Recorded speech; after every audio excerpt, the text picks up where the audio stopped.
বিসমিল্লাহির রহমানির রহিম। এই ভিডিওতে আমরা কথা বলবো গোয়েতে সার্টিফিকেট বে আইনস schreiben Teil Aufgabe 3 নিয়ে। এই schreibenটা আমাদেরকে দেওয়া হয় একটা ফর্মাল ইমেল, মানে হচ্ছে ধরেন ফর্মাল ইমেল বলতে ধরেন যেটা আমরা অফিসিয়াল ফর্মাল বলি বা সম্মানজনক কাউকে লিখি, সেটা হতে পারে লেয়ারারিং, সেটা হতে পারে কোনো অফিসে বা যে কোনো জায়গায়। তো এই ধরনের aufgabeতে আমাদেরকে 40টা ওয়ার্ড লিখতে হয়। এটা খুবই ছোট্ট একটা টেক্সট,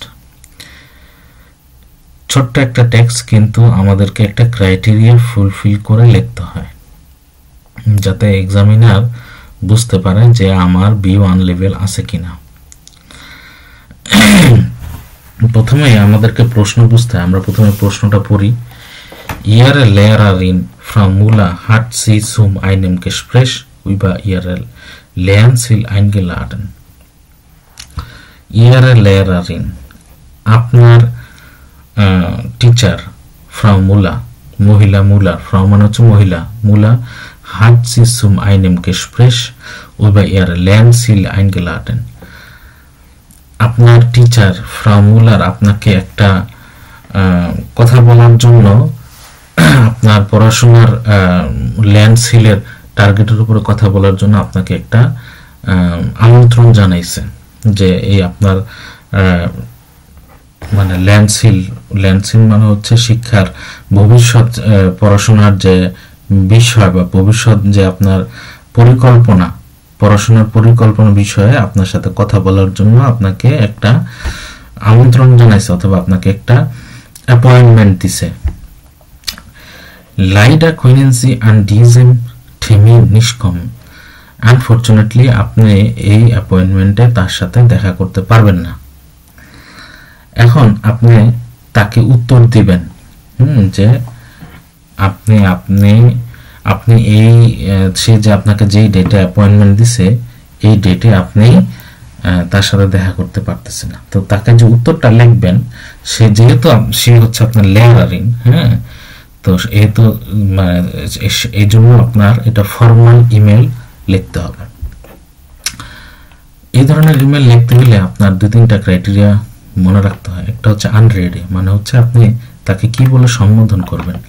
যেহেতু এখানে বলিয়ে দিছে Frau Müller ihre Lehrerin, হ্যাঁ, তখন আপনি লিখবেন sehr geehrte Frau Müller, যদি পুরুষ হয়তো sehr geehrte Herr Müller, যেহেতু মহিলা sehr geehrte Frau Müller।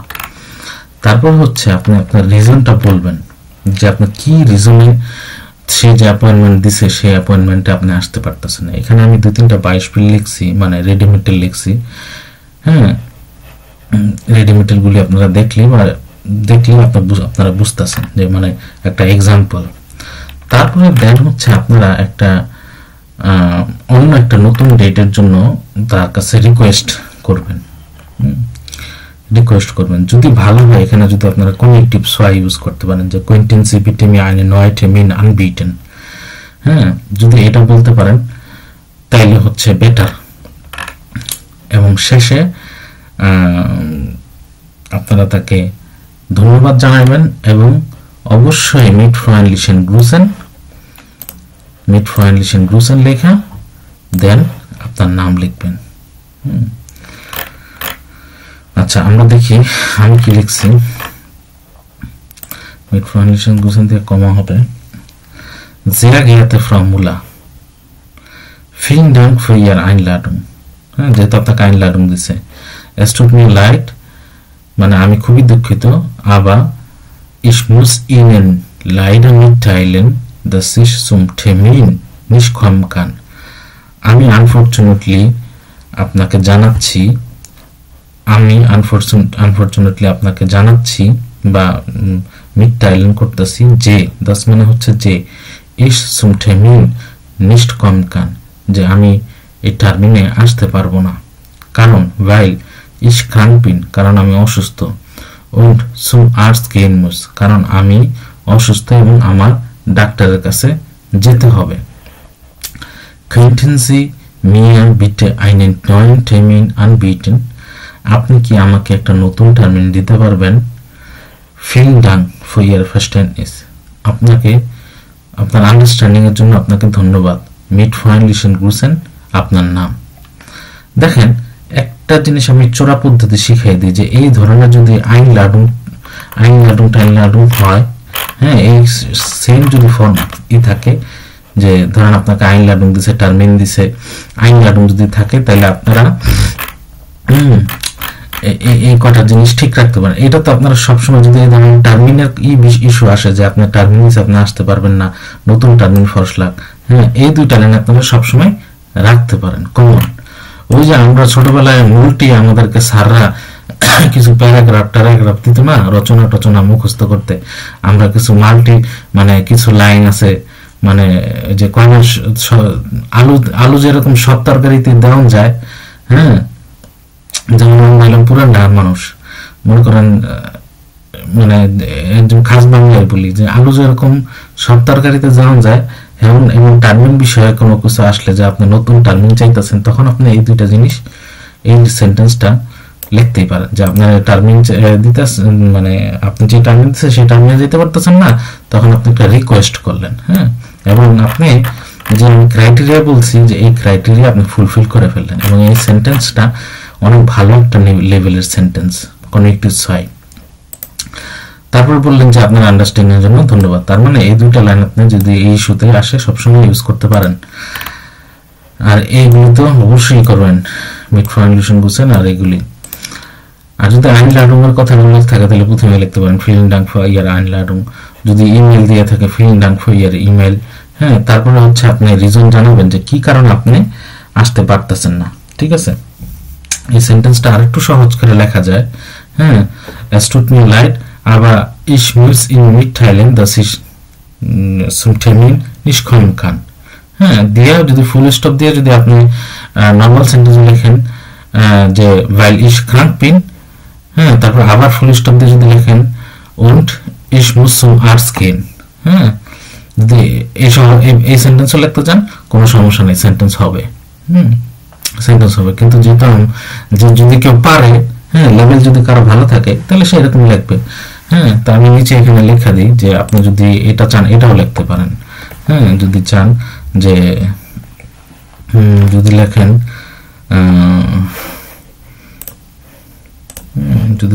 যে weil ich krank bin, weil ich krank bin, full stop, und ich muss zum Arzt gehen, লেখা দিয়ে। আমি ইংলিশ পারি না,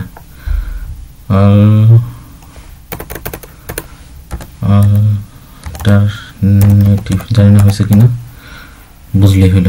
যে আপনি যদি সহজ করে বলতে চান এটা বলতে পারেন, তাহলে হবে। এরকম সেন্টেন্স লিখতে যদি ভুল করেন তাহলে কিন্তু নাম্বার কাটা যাবে।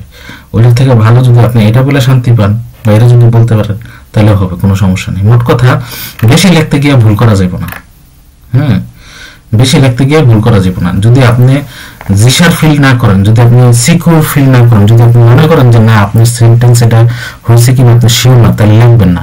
সোজা কথা, যেটা আপনি শিওর 100% যে গ্রামাটিক্যালি কোনো ভুল নেই, একটু সহজ সেন্টেন্স হোক লেখেন, লিখে দিয়ে আসেন, নাম্বার কাটা যাবে না, নাম্বার পাবেন, হ্যাঁ। কিন্তু যদি বেশি গ্রামাটিক দিতে যেয়ে যদি ভুল করেন, হ্যাঁ, পাশেতে গিয়া, তাহলে হচ্ছে আপনার কনটেক্সট যদি ক্লিয়ার না থাকে তাহলে আপনি নাম্বার পাবেন না, হ্যাঁ। আর যদি কনটেক্সট ক্লিয়ার রেখে যদি আপনি একটু সহজ গ্রামাটিক দিয়ে লেখেন তাহলে আপনাকে সেই এক্সামে আপনাকে নাম্বার দিতে বাধ্য। আশা করি আপনাদের টিপস কাজে আসবে এবং আল্লাহ আপনাদের ভালো করুক, এবং এদের আপনি শিখতে পারবেন। এবং যদি কোনো প্রশ্ন থাকে অবশ্যই প্রশ্ন করবেন।